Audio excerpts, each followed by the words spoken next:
Thank you for tuning in to the GSMC Sports Podcast presented by the GSMC Sports Network. I am your host, Nelson, here on this magnificent, beautiful, fantastic day and fantastic Friday. Not just because I'm going to be going home literally after this podcast that I'm doing right now, not because it is the weekend and it's vacation, but because Daniel Jones has finally been released. This is the best day of my life. I've never been happier to talk about sports than this day right here, right now. So that is going to be the first segment. We're going to be talking about that. Then in the second segment, we are going to look at the Steelers game against the Steelers game against the Browns on Thursday Night Football. Yesterday, again, it was a fantastic game. I love that game, and you'll sort of see why I really like that game. Then in the third segment, we're going to talk about the Lakers game, more in particular the LeBron's performance, Anthony Davis choking in that game, and Franz Wagner winning the game off the game-winning shot in the end. Then in the fourth segment, we are going to be talking about Pat Riley and how he's getting a statue from the Lakers right now. And, there were talks about him getting a statue. And I will say, I do understand that, in the baseball world right now, Aaron Judge and Shohei Ohtani ended up winning the MVPs unanimously, They both ended up winning the MVPs unanimously, and they're just no stranger to winning that. But I'm not going to cover that right now because I want to cover the rest of these ones. I'll probably cover that sometime next week. We also have a special fifth segment at the end of the fourth segment, so be sure to stay tuned for that. Before I begin with this fantastic first segment, I'd like to remind everybody that we love to hear what you guys have to say during the show, whether you guys have a hot take, whether you guys have a burning question, something that you've just been dying to share. We're all ears. If you really want your comment or question to get noticed, then you can use Super Chat. You just click on the $sign below the chat box. If Super Chat's not really your thing, then you can always use the link displayed below the ticker on every single show segment, which is GSMCpodcast.net. You can send in your comments and or donations that way as well. They really help the show. They make it much more interactive. So with that out of the way, let's go right ahead and go into the first and most likely the best segment ever in my entire life. I am so happy to say this. The Giants are releasing the veteran quarterback Daniel Jones this Friday, today. This is the best day of my life. So owner John Mara, Daniel Jones went to see him, and Daniel Jones asked if the team would release him. Please release me. And the Giants, already getting ready to kick Daniel Jones out the door, was like, yes, please, leave. And, oh my gosh, this is the best day of my life. The longest 6 years of being a Giants fan are finally over. The absolute one of the worst quarterbacks, in fact, the worst quarterback to start this long in their entire season is Daniel Jones right there. He is not a good quarterback. The fact that he was able to maintain his job for 6 years amazes me to this day. He did have that one good season in 2022 when he did win the Giants a game in the wild card, away game by the way, but still, for the majority of Daniel Jones' time as a Giants quarterback, it has been nothing but awful. It has been abysmal. We've had 0-5 starts for several seasons back to back, and it's just never, ever have gotten better with Jones at quarterback. And he cannot throw the ball deep. He still suffers from throwing turnovers. It doesn't seem like he can read defenses. Now with Malik Neighbors on the roster, it seems like he's only been looking at Malik Neighbors, making it obvious where he wants to throw. And even when he does throw the ball, it tends to be underthrown. Of course it is. He still throws the ball to Casper, and he still fumbles the ball. So he's an absolute bust when we drafted him 6th overall. And I cannot believe that it took us 6 years to finally get rid of him, but I am so glad that it's happened. And the owner of the Giants released a statement. The president of the Giants released a statement. Daniel came to see me this morning and asked if we would release him. We mutually agreed that would be the best for him and for the team.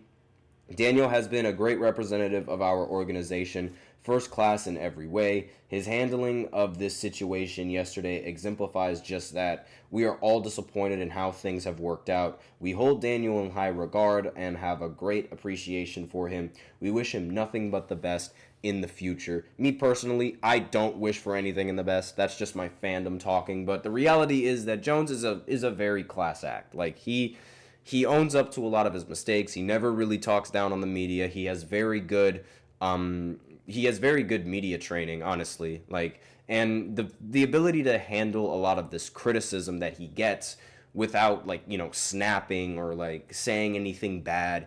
It's impressive. The Giants in practice, they did demote him really, really bad to a fourth string quarterback in practice. They also made him play safety, which is like, it had a lot of Giants fans just completely appalled and felt like this was incredibly disrespectful.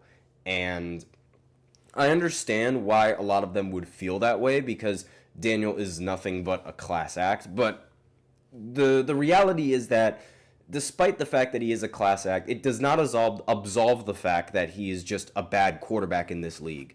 And a lot of Giants fans, some of them like don't like to see like how he's been getting treated by the Giants, but to me, the way I see it is like that's what happens when you get paid all this money and you don't live up to those expectations. You're going to get treated like this, and you're going to be put in positions where coaches think you belong in. It's just how it works. And it's unbelievable how it took up until this long for the Giants to finally move on from him. But he's been absolutely abysmal. And there are moments where, like, he shows good leadership on the field and then immediately just makes those leadership instances just null and void. Like, for example, in the Steelers game, in the game against when the Giants matched up against the Steelers in Pittsburgh, they ran this play, probably one of the worst plays I've ever seen in a game. It was almost as bad as when the Giants decided to do a quarterback sneak from their own end zone, which was also a terrible play. And that was sort of our previous head coach's, that was his way of saying, I don't want this job anymore, fire me. And he was fired immediately after. But regardless, Daniel Jones, he was visibly upset with the play calling and started screaming and getting upset, right? The defense gets a stop. Of course, Daniel Jones leads the ball down all the way to the red zone and fumbles at the very end. And then the defense gets another stop. And of course, Daniel Jones turns the ball over on an overthrown pass. It's like there are these things where he tries to display leadership, but no matter what, he is still nothing but a below average quarterback who is not good at football. I am so glad that he's finally being released. And for the future on the Giants, now they're going to have to rely on Tommy DeVito, the Italian, class act as well, and a hometown hero. He did play for Don Bosco, a team in New Jersey, and they call themselves the Iron Men. When I was in high school, we actually had to play against Don Bosco several times because they're in our division of football.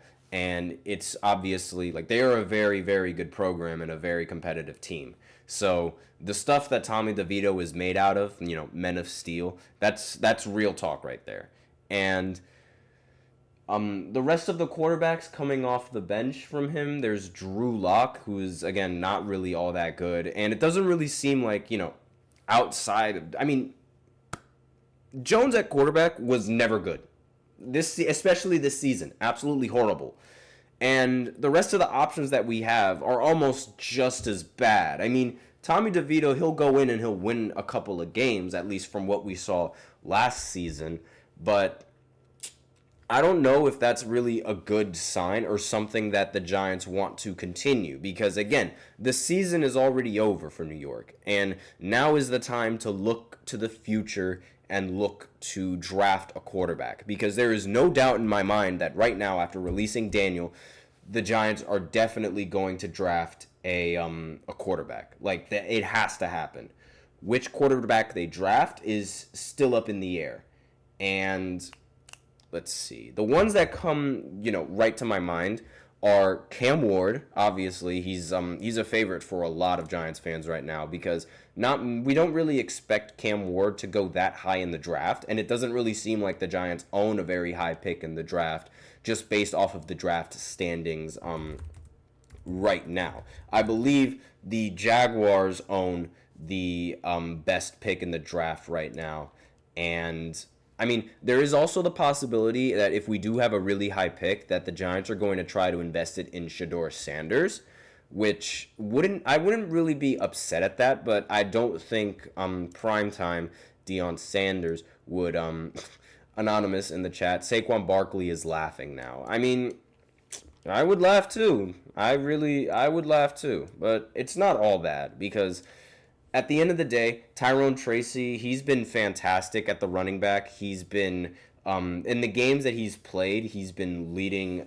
He's been a really good running back for the team, and I don't really. It's not as if we lost anything when getting rid of Barkley. The difference is that Barkley not only played a couple more games, but he also has a much better O-line so he can actually run. So the production that we're getting from Tracy is, I'm not saying it's the exact same as what Barkley is doing right now, but given the situation that Tracy is in with that offensive line, and given the situation that Barkley is in with that offensive line, obviously the Saquon Barkley is a freak of nature, but it's more or less the same production and more or less solid play, because there would be instances when I was watching Saquon, he would get like 100 and something yards in one game, and then in the next game he would get only like 22 rushing yards in that game, and it was a bit of up and down. But now he has found, consistency with the Eagles, and that's what makes him so good, the fact that he's able to be consistent. And Tracy is proving to be consistent as well, despite, the fumble towards the end of that Panthers game. But again, that is sort of that's a whatever, because again, the season is over, and I completely expect the Giants to draft a quarterback, either Cam Ward, Shedeur Sanders. Those two are my hopeful picks for a top pick. Now, I mean, there is a chance that we might end up trying to get Travis Hunter. That's what I thought was going to happen. But given this news with Daniel Jones finally being released, thank the Lord, I think they're going to try and draft a quarterback and secure one. So that's it with the first segment. Again, best first segment of my entire life. Best day of my entire life just because of this news. It's the most wonderful time of the year, as they all like to say. And speaking of the most wonderful time of the year, we're going to go ahead and go into the second segment where we're talking about the Browns going up against the Steelers. I thought the Steelers were going to win in this one, and the Browns shocked me, so I'll be right back after this short break. Be sure to stay tuned. I feel like I'm losing my mind. Is everybody in the world blind? Please, Lord, give me a sign, a sign. I feel like I'm losing my mind. Is everybody in the world blind? Please, Lord, give me a sign, a sign. I wanna be the greatest. Everybody on the fake shit. I look around and feel like everybody is the fakest. I make this every day and I'm impatient, hoping one day I blow up from the basement. Statement, the top is so vacant. I don't hear shit that I think is amazing. Waiting for my day when I'm playing sold out shows for 1,000 faces. Hey, give me that crown. Get in my way and to be put down. It ain't your place, all this my town. If I want that shit, then I'll get it right now. I'm losing it, the noose it fits. I'm losing shit, a stupid myth. You choose to live or choose to dip. You choose to fight or lose your grip and lose a gift. Oh, I feel like I'm losing my mind. Is everybody in the world blind? Please, Lord, give me a sign, a sign.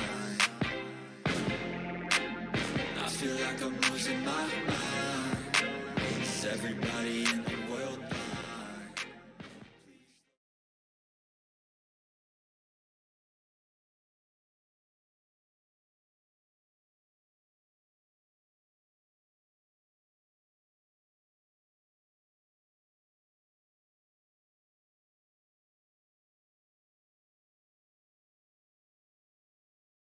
And we are back with the second segment of the GSMC Sports Podcast presented by the GSMC Sports Network. Sorry for that longer than usual wait. I was busy running around in circles in my room because I'm so happy. I was doing backflips and cartwheels. I was doing everything because Daniel Jones was released. I am so happy. But that's not what we're going to talk about in the second segment. We're going to talk about the Steelers matching up against the Browns in this beautiful game. It was beautiful for reasons I'll explain later. I'm assuming all of you watched it. It is Thursday Night Football. But before I begin, I'd like to remind everybody that we love to hear what you guys have to say during the show, whether you guys have a hot take, whether you guys have a burning question, something you've been dying to share. We're all ears. You can use Super Chat. Just click on the $ below the chat box, and you can send in your comments and donations that way. Or you can use the link displayed below the ticker on every show segment, GSMCpodcast.net, and you can send in your comments and or donations that way as well. They really help the show. They make it much more interactive between myself and you guys. So let's go ahead and get into this second segment. So this game was beautiful. Why? It was snowing. I love snow games. Obviously, the players, they would much rather not play in snow, but it's always so fun to watch, like, a football game, and it's just inclement weather, especially when it's snow just falling down and being all over the turf, the grass. It was just a beautiful game. Some of the players, they look like ghosts on Amazon Prime's broadcast. Like, since, we all know that Thursday Night Football games are now being streamed on Amazon, and it looked weird, like seeing some of these players as ghosts, but again, this game was beautiful towards the end. Now, the snow did not, I know it looks like it was snowing all day, but the snow did not start until like around, I want to say maybe the third quarter, like around mid-third quarter, something like that. That's when the snow sort of started. And then once the snow started, it just started pouring. Like, it did not stop. And when I saw that, I was like, that is beautiful. It got all over the turf. It got, the grass, whatever it is that they play on. It got everywhere. All the fans were still in attendance as well. It's just a beautiful game to watch when it's snowing. Obviously, it's super cold and makes the game a little bit more difficult, but it was great. I loved watching snow games. And the only snow game that I did not like watching was the snow games where Tom Brady just effortlessly wins the game despite, it doesn't matter whether it is a snow or whether it is normal weather or not. His kicker was always going to make a snow, especially in the middle of a blizzard, which is incredible. But regardless, the game started out with Pittsburgh missing a field goal, of course, because they had to. And it didn't start out snowing, as I said, so there was really no excuse for missing that field goal. Then the Browns went 3 and out, and then they turned the ball over on downs. The Steelers turned the ball over on downs. And then the Browns went 3 and out again and were forced to punt. So already 2 missed scoring opportunities for the Steelers right there. Then they got on the board first with the field goal, but Jameis Winston answered right back with a touchdown drive to make the score 3-7. And then after getting the ball back, the Steelers ended up fumbling, which ended up with a Cleveland field goal. And that was the end of the first half, the score being 3-10. The real scoring in this game, ironically, came when it was snowing. And usually, some teams, they play worse when it's snowing. Some teams play better when it's snowing. I mean, all of the teams that are in like the northern part of the continent, they tend to play a lot better when it's snowing because those are the weather conditions that they're forced to deal with, and they know how to deal with it. Especially, and some of these players, they've had to play in these conditions for most of their lives. And the third quarter started off with a fumble after 3 plays, so there's that. But then the Steelers once again turned the ball over on downs, which was a very common trend for the Steelers in this game.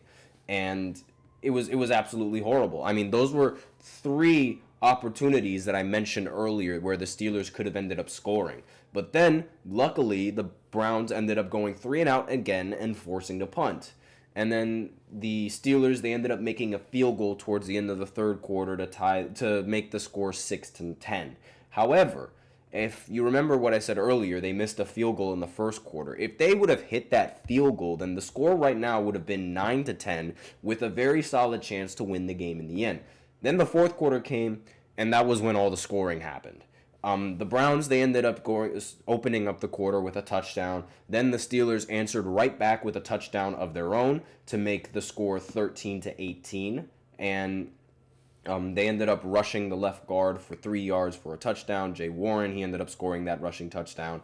And then on the very next possession, Jameis Winston had the ball and ended up fumbling, and it was a strip sack fumble, which resulted in the Steelers having the ball. And they answered right back with a touchdown pass of their own from, I believe it was Russell Wilson. He was in the game, obviously, and I believe the catch was made by Tomlinson.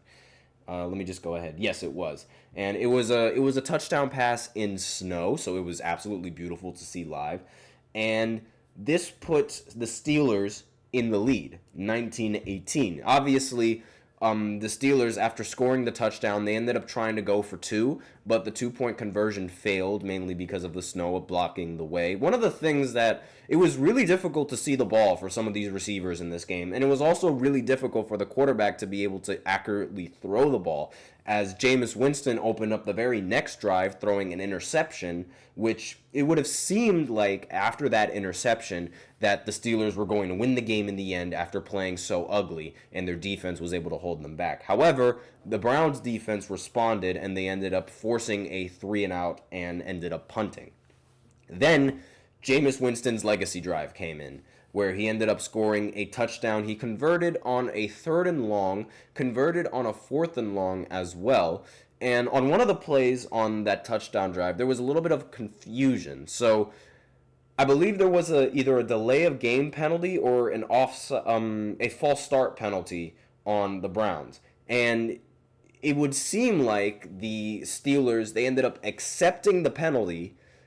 Actually, no. They declined the penalty because it was 4th down, and then they ultimately decided to accept the penalty and prevent the team from gaining more yards and most likely punting the ball away. But this was the thing. This was the problem. I don't know why the Steelers elected to accept the penalty and make it 3rd and long, because shortly after that 3rd and long, Jameis Winston connected with one of his receivers, and it was a 1st down, which ultimately led to the touchdown drive. I think that if the coaching staff would have elected with the decision of keeping the ball on 4th down, declining the penalty, then they most likely would have won the game because they would have had possession. Because regardless whether the Browns ended up going for it on 4th down again, they would have had to go for it, and they would do it 2 different times. So the option that they chose not to go with was giving them one chance to convert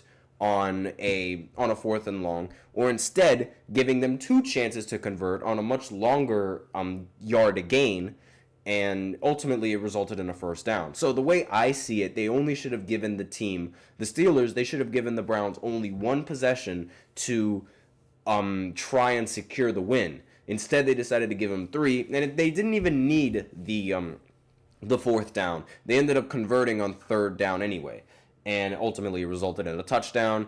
The Steelers, they still seem like they could have ultimately won the game, but at the end, the Hail Mary was batted down, and the Browns ended up winning. Obviously, I picked the Steelers. I thought the Steelers were going to win in this matchup because going based off of the history of Pittsburgh versus Browns rivalry, most of the time, the Steelers end up beating the Browns. Not to mention just how bad the Browns are this season alone. I mean, they're only 3-8, and it's really just it's unbelievable the fact that the Browns were able to beat the Steelers in this game. And what I find even more crazy is how the Browns, they have a winning record in their own division. So the only division game that they actually lost was against the Bengals. And let me just go ahead and check to see that they did not play the Bengals a second time. Yeah, they lost to the Bengals, and that was the only loss that they've had in their division. They stunned the Ravens and beat the Ravens, and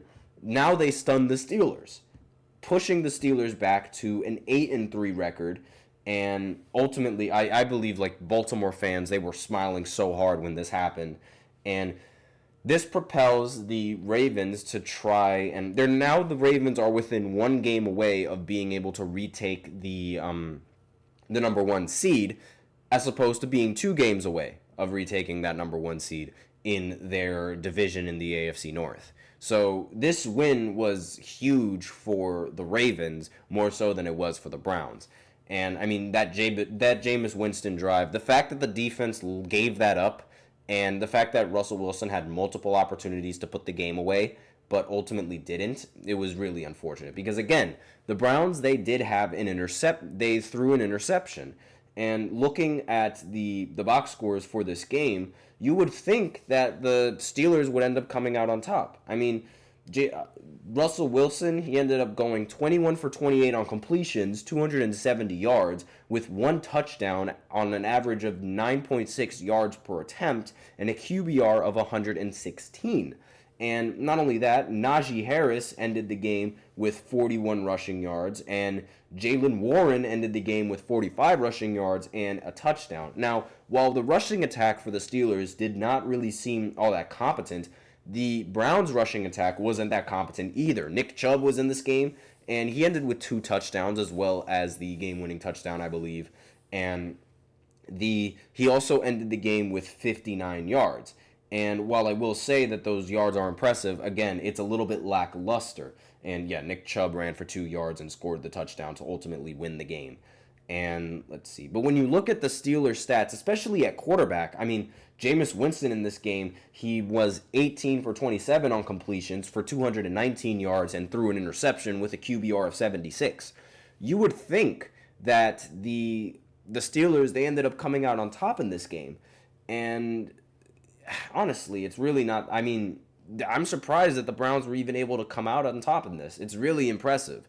And it's an outcome that I did not expect. But the way that the Steelers play football, I will say, I've always said this, the Steelers, they play ugly football. However, in the end, they find ways to win. But there are times when ugly football is not going to win you these games. And this was one of those times. So that's really all that I have on this segment. So now we're going to go ahead and go into the third segment where I talk about the Lakers and the Orlando Magic game, because again, this was another game that I got absolutely owned in these predictions, because almost every single one of my predictions ended up being wrong, except for one game. And we're going to talk about one of those games that I ended up getting wrong, which was the Lakers going up against the Magic, right after this short break. So be sure to stay tuned if you're interested. Looking for your daily fix of sports talk without having to pay for it? GSMC Sports Network is available on YouTube. Just search GSMC Sports Network. Get your fix of daily sports talk shows on YouTube, absolutely free. NFL, college football, NBA, MLB, MMA, UFC, fantasy football, and so much more. GSMC Sports Network has shows running all day long, with new sports shows starting every 2 hours. Just like on your favorite cable sports channel, except GSMC Sports Network is absolutely free. Just search GSMC Sports Network on YouTube to catch one of your new favorite shows, like the GSMC College Football Podcast, Chip Shot Football Podcast, Hoops and Heels Women's Sports Podcast, GSMC Basketball Podcast, and so many more. Check it out for yourself. GSMC Sports Network, now available on YouTube absolutely free. Search GSMC Sports Network on YouTube right now.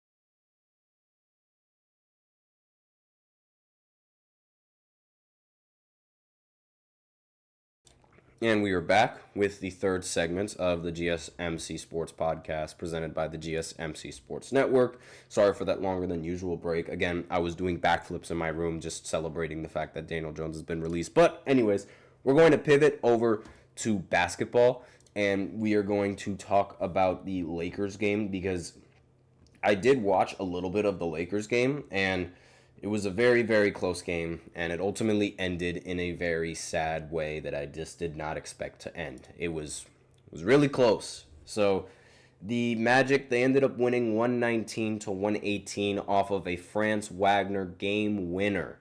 Yes, and obviously, this is LeBron, the glorious king, dunking on Jonathan Isaac, because that's just what LeBron does. He's 40 years old, by the way, and he's still putting people in posters. It is absolutely incredible what LeBron has been able to do at this age. And not only that, He ended the game with almost a 30-point triple-double, 31 points, 10 rebounds, and 7 assists along with that. Anthony Davis did play well, 39 points and 9 rebounds. However, despite this performance, he is the reason why this team ended up losing. And towards the end of the game, the Magic, they had to foul Anthony Davis. And that would send Anthony Davis to the line. Usually, I'm not scared because this is Anthony Davis we're talking about. His shooting at the line is one of the most efficient in this league for the position that he's playing in. In fact, last season, he was averaging 81% from the free throw line, which is very good, and that's even better than LeBron's standards. We all know LeBron isn't really the best free throw shooter on the planet, but Anthony Davis, he's been very solid at the line. And here he goes. 2 free throws to win the game, because if he makes the 2 free throws, then the score, they would have been up by 4, which would have forced the Magic to do something even more ridiculous than win the game now. Ultimately, Anthony Davis ended up missing both free throws. And as a result, Franz Wagner walked down the court, did his little cross tween, did his moves, and then he did a step back and won the game for the Magic. It was very, very hard to watch. It was very, very, very hard to watch because usually Anthony Davis is very clutch in these kinds of scenarios, and he always ends up, at least in the games that I've seen, he usually almost always ends up making the free throws in the end, and ultimately this was a really bad way to go out, and it was unfortunate. So despite the fact that Anthony Davis ended with 39 points, he is the reason why the Lakers ended up losing. And I'm sure he's going to be just in practice drilling 1,000 free throws because he does not want to miss those kinds of free throws again in the clutch and when the team desperately needs him to. Now, aside from LeBron and Anthony Davis, as well as Dalton Knecht, who ended with 17 points, again, he is a rookie still, so I don't expect him to have 30 in every game. He also shot 7 for 14 from the field, so again, a really efficient 17-point game. Everyone else on the Lakers was absolutely atrocious. Austin Reeves is horrible. I don't know what is going on with Austin Reeves this season, but he has been terrible in a lot of these games that I've seen. And I remember there were so many fans, they were talking about Austin Reeves, and they were talking about how he could be an all-star caliber player. No, he cannot. Austin Reeves cannot be an all-star caliber player, especially with performances like this, going 3 for 12. Somebody's in the chat. I had to zoom in because the chat is a little bit small. I'm sorry. Thoughts on the whole Joel Embiid, Tyrese Maxey situation? Let's put this in words that I can say on the air. Obviously, it was blown out a little bit of proportion, in my opinion. I think that the way that these reporters exaggerate some of this news is obviously blown out of proportion. I do not like how Joel Embiid did not take accountability for that being blown out of proportion and actually admitting that he's been late to a lot of things. And obviously, Joel Embiid being late is something that just should not happen, especially when you are the star player on your team and you're supposed to be the leader. It doesn't matter that you're injured, especially then, because he wasn't injured and he was able to use his legs. It's not like he can't get to practice unless he's in an IR, literally in critical condition. There is no excuse for not being to practice on time if you are the leader of the team. In fact, there's no excuse to not being to practice on time regardless of what position you're playing and regardless of the role on your team. That is your job. You have to do that. And I do not really like how Joel Embiid has been deflecting on a lot of that. I do like Tyrese Maxey's leadership for calling out Joel Embiid on that, however. It did backfire on him in the last game because Maxey was abysmal in that last game and was arguably the biggest reason why the 76ers ended up losing. But that whole Tyrese Maxey and Joel Embiid situation, the whole process with Embiid, because, trust the process, I think it's failing. You can't just put 3 All-Stars on a roster anymore and expect them to win games like they're Golden State. It's not going to happen anymore. And if I was the 76ers, I would personally get rid of Joel Embiid right now. It doesn't seem like Joel Embiid is going to help anybody in the future with all the injuries that he's sustaining. Paul George has also been getting injured as well. Just absolutely awful. Just terrible, in my opinion. And, that's actually a really good question. I was going to do a segment like that next week on Wednesday, but I might as well go ahead and reveal that after I finish the summary with the Lakers, because, again, I still have a couple of things to say. More so on D'Angelo Russell being terrible as well. He got benched, rightly so, and he still ended the game 3 for 10, 1 for 7 from 3. Austin Reeves and D'Lo have been horrible. They've been involved in, like, hypothetical trade rumors, and I don't even know if they're tradable given how bad they've been playing this season. The efficiency from Austin Reeves has been down. The efficiency from D'Angelo Russell has also been down.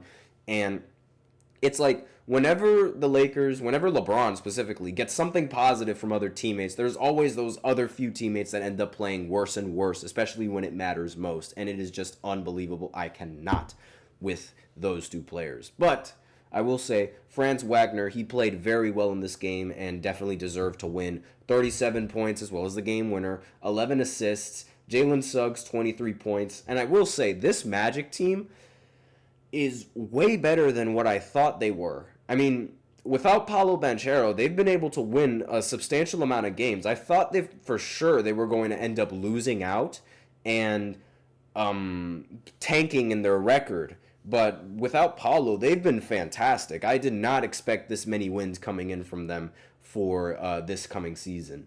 And, I mean, I expected them to win a lot of games, but I expected them to win it with Paolo Banchero. The fact that they're not winning, the fact that they're winning without Paolo Banchero, is really impressive. Because, again, Paolo, I think he's one of the most underrated players in the entire NBA. With the stats he can produce, with his efficiency, with his production, he is a fantastic player. There's every single facet of the game that you could want in a player, he has. It's like he's a combination of LeBron and Carmelo Anthony. I think that's really the best summary that I can give for Paolo Banchero. But that's basically all that I had to say with this Lakers segment. Again, it was a huge choke job from Anthony Davis. And going into what Fettuccini asked in the chat, who is going to win the Thanksgiving games? So I'm going to assume that he's asking about football and those Thanksgiving games, because those games are it's very popular to watch football on Thanksgiving. The Lions, they're going to destroy the Bears. I have no doubt in my mind that that's what's going to happen. Jared Goff, assuming he doesn't turn into Jared Goof in this game, I think they're going to just completely demolish the Bears. Now, the Giants against the Cowboys, that one is going to be a little bit of a tricky one, but I have the Cowboys winning in this matchup, mainly because I don't have much faith in the Giants, and it would be hilarious if the Giants ended up winning, honestly, but I think the Cowboys, I think that's going to be their first win of the season, and it could really go either way, but judging by how the team is with the Giants and judging by the situation with the Cowboys, it could go either way. I'm going to pick the Cowboys in this one. It's just human nature. It always happens. The Giants, they always, more often than not, end up losing to the Cowboys. As much as I cannot stand it and as much as I really don't like it, it's bad. But then in the Dolphins game, the last game, the Dolphins going up against the Packers. The Packers are going to be playing at home for this one. And my gut is telling me to pick Green Bay, but my mind is telling me to pick Miami.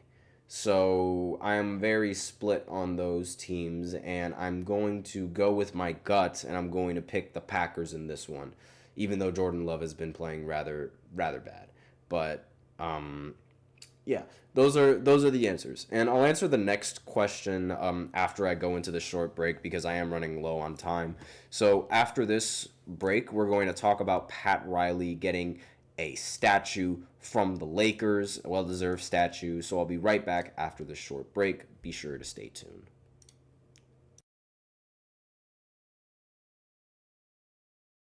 For the best and latest podcasts available anywhere, go to the podcast app on your cell phone and type in GSMC to access free content-rich podcasts on health and wellness, book reviews, sports, entertainment, relationships, social media, movies, technology, finance, and even weird news. Subscribe and download the GSMC Podcast Network's family of shows, available everywhere podcasts are found.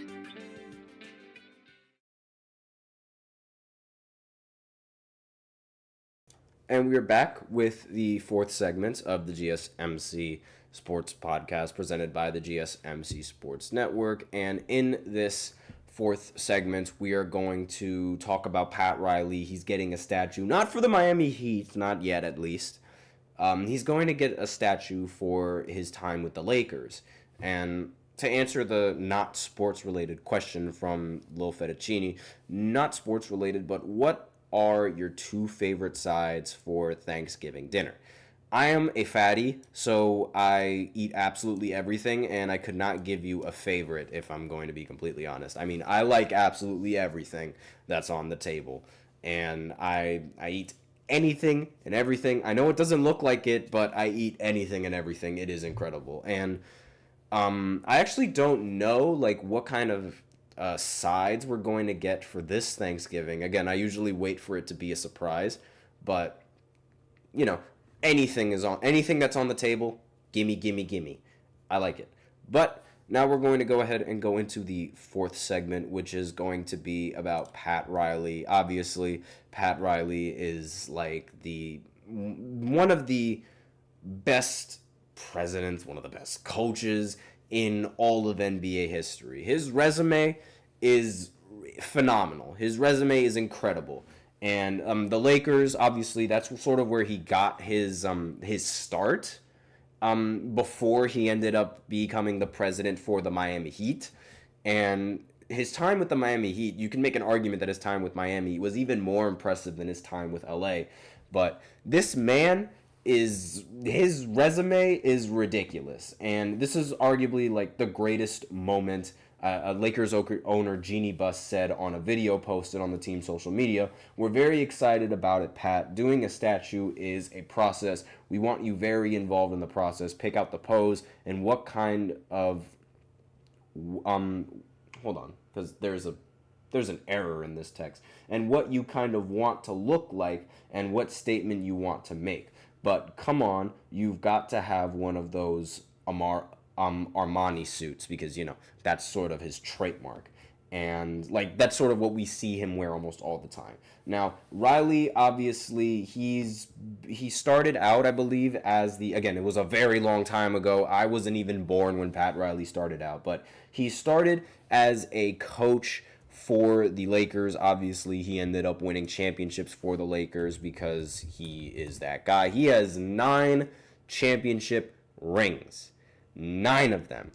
And they're all from different positions as well. They're all from either his time as a player, where he ended up winning in 1972, I believe, for the Lakers. He ended up winning a championship there. That was where he got a championship ring as a player.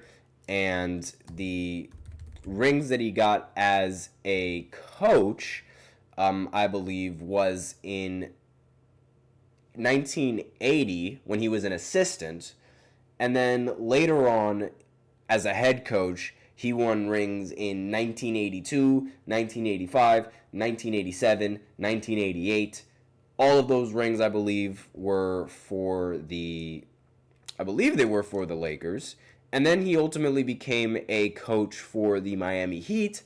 And then he ended up winning a ring with Dwayne Wade as the main player, along with Shaq, in 2006. So his resume as a coach is phenomenal. Like, one of the best head coaches in all of NBA history. And if you think the awards stop there, then you are wrong.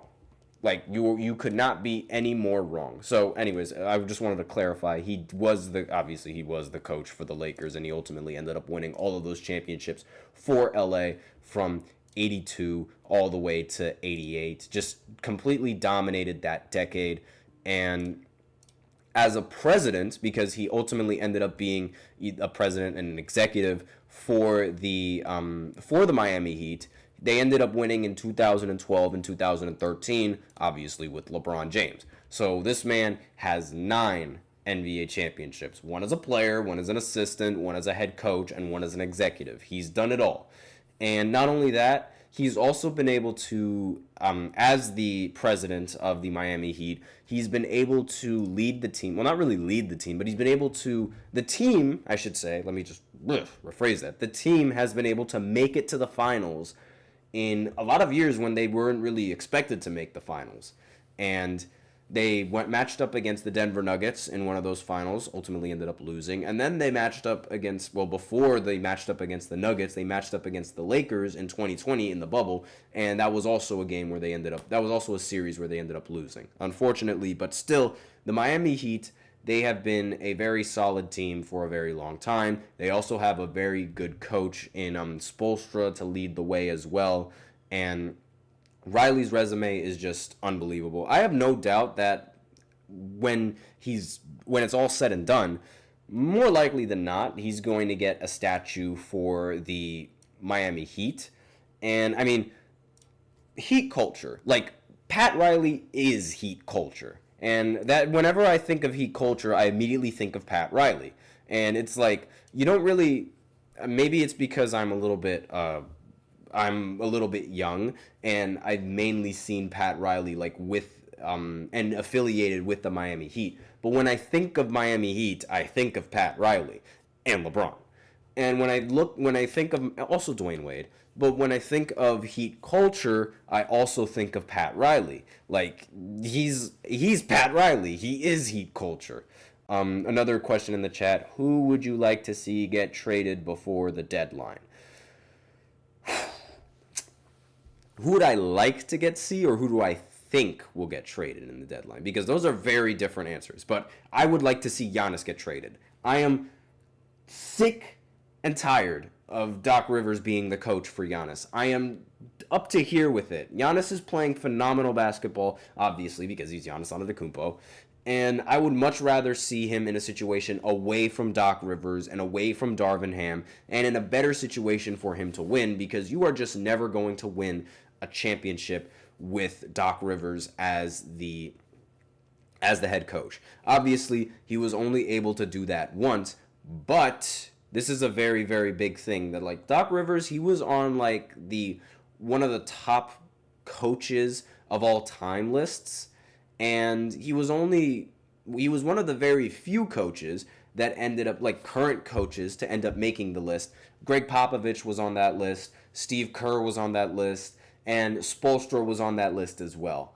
And along with Doc Rivers, those guys are the only current coaches right now that are on that all-time coaching list, right?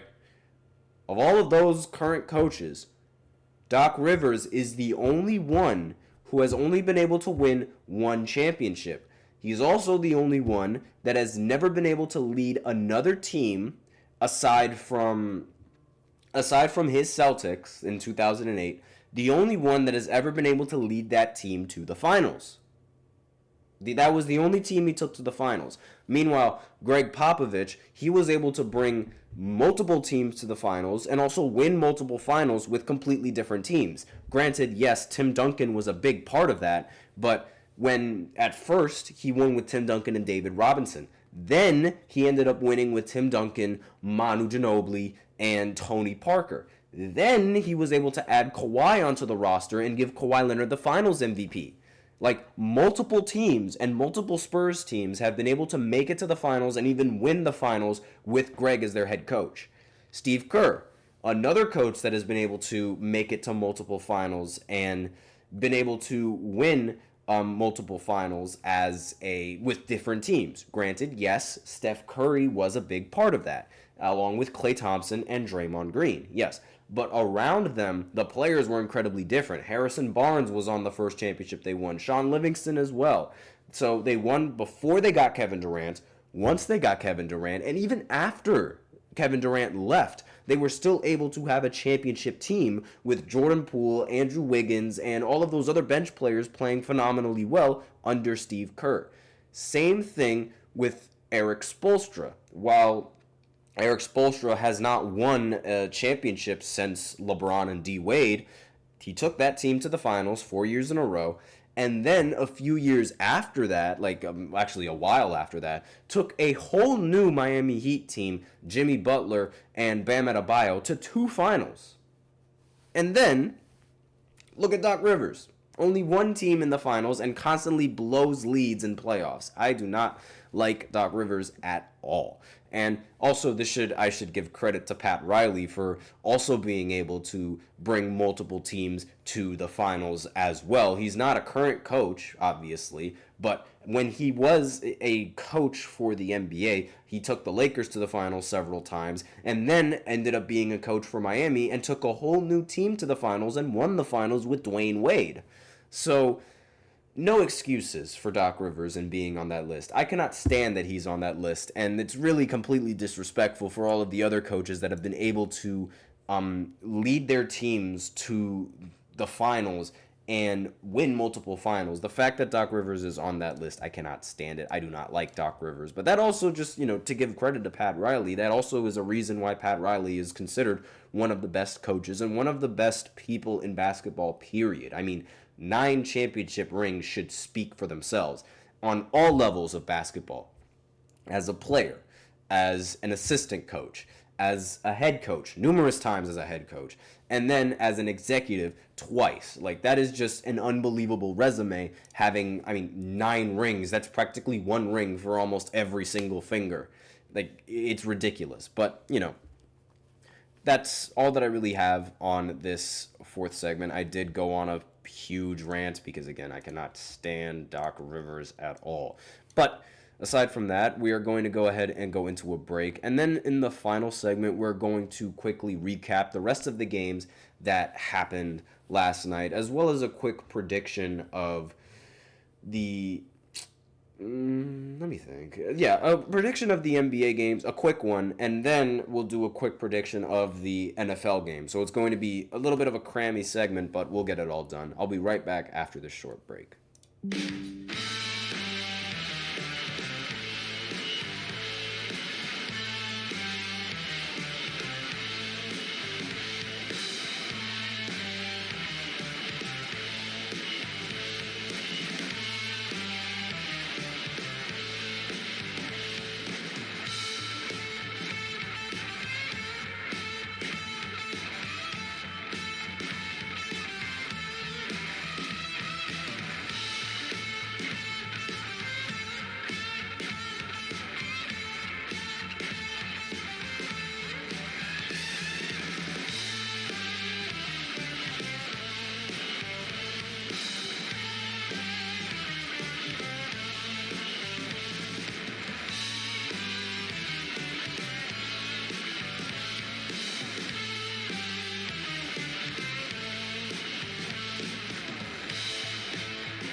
And we are back with the 5th segment of the GSMC Sports Podcast presented by the GSMC Sports Network.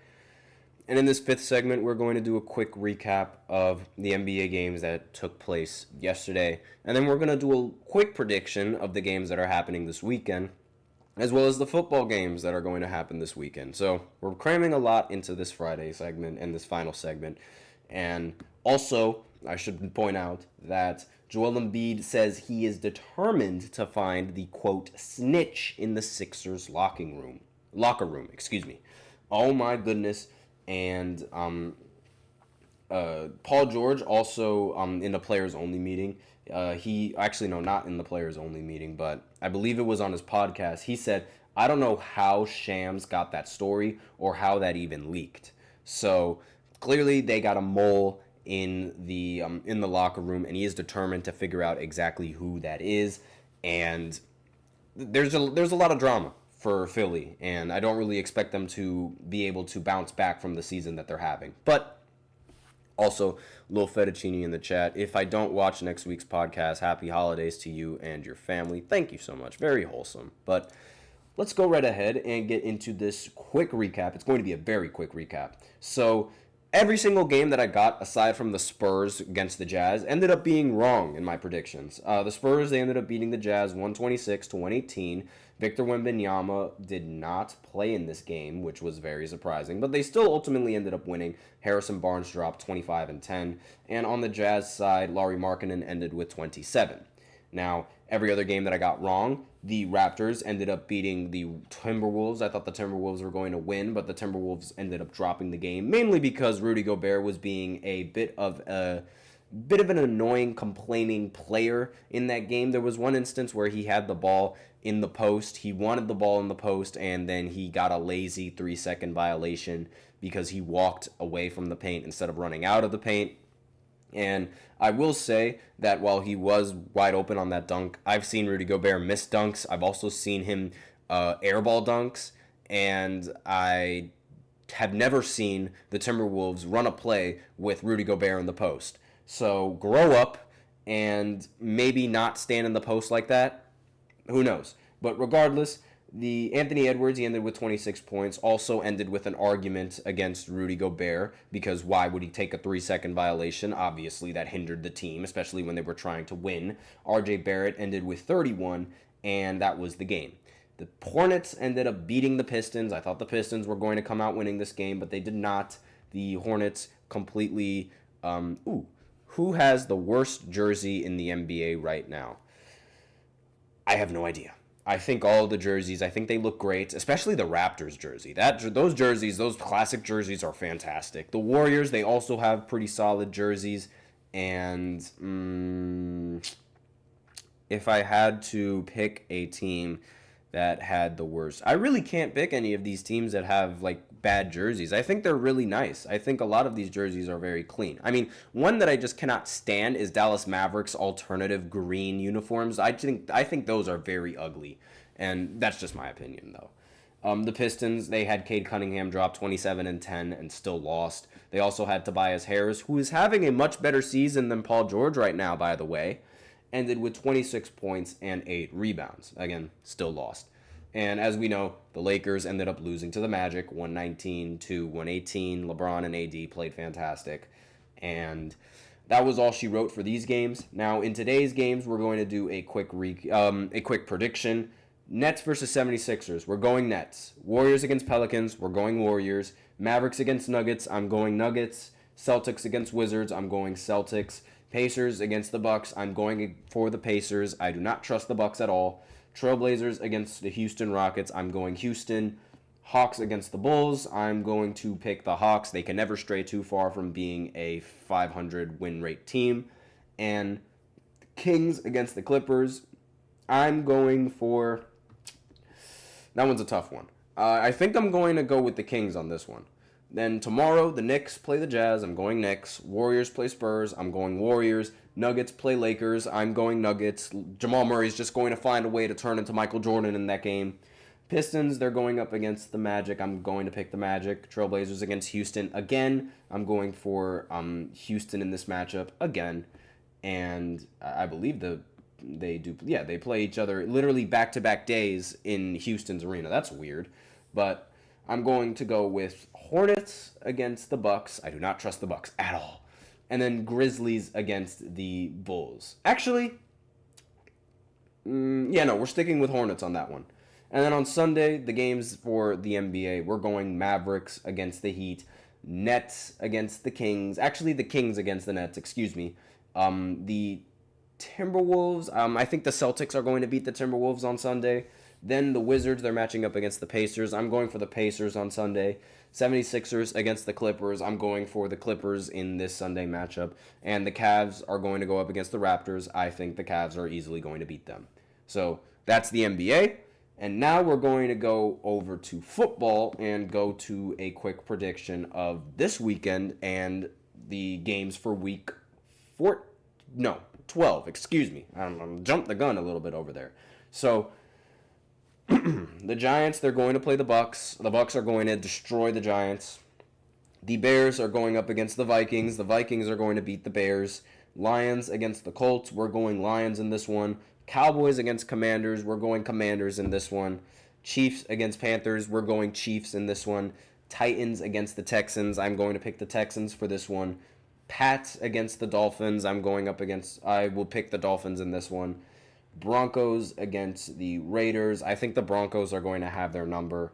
Niners against the Packers. I'm going to pick the Packers in this one. That's going to be tough, actually, because the Packers, they always have a little bugaboo with the Niners, and maybe this will be like the get-right game for the 49ers, but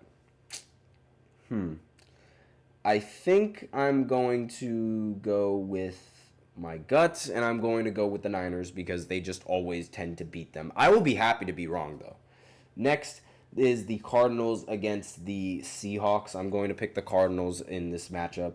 The Eagles going up against the Rams. I'm going to pick the Eagles in this matchup as much as I'd love to see the Rams beat them. And then the Ravens go up against the Chargers on Monday. I'll save that prediction for later, but those are all my predictions for the day. And that's all that I have on this fifth segment, and that is it for this podcast. So thank you so much for tuning in to the GSMC Sports Podcast, presented by the GSMC Sports Network. Your support means a lot to us, so remember to subscribe to the show, leave a positive review. It really does make a difference. We also invite you to follow us on Facebook, Twitter, TikTok, and Instagram for more content and updates. And as usual, we love to hear what you guys have to say during the show, whether it be a hot take, whether it be a burning question, or anything that you're just dying to share. We are all ears. If you really want your comment or question to get noticed, I recommend using Super Chat. So you just click on the $sign below the chat box, and you can send in your comments and or donations that way. If Super Chat is not really your thing, you can always use the link displayed below the ticker on every show segment, gsmcpodcast.net, and you can send in your comments and or donations that way as well. And again, either or really helps the show, makes it much more interactive. That is all that I have today on this podcast. Thank you so much for tuning in. I'm your host, Nelson. Enjoy the weekend, and as always, take care.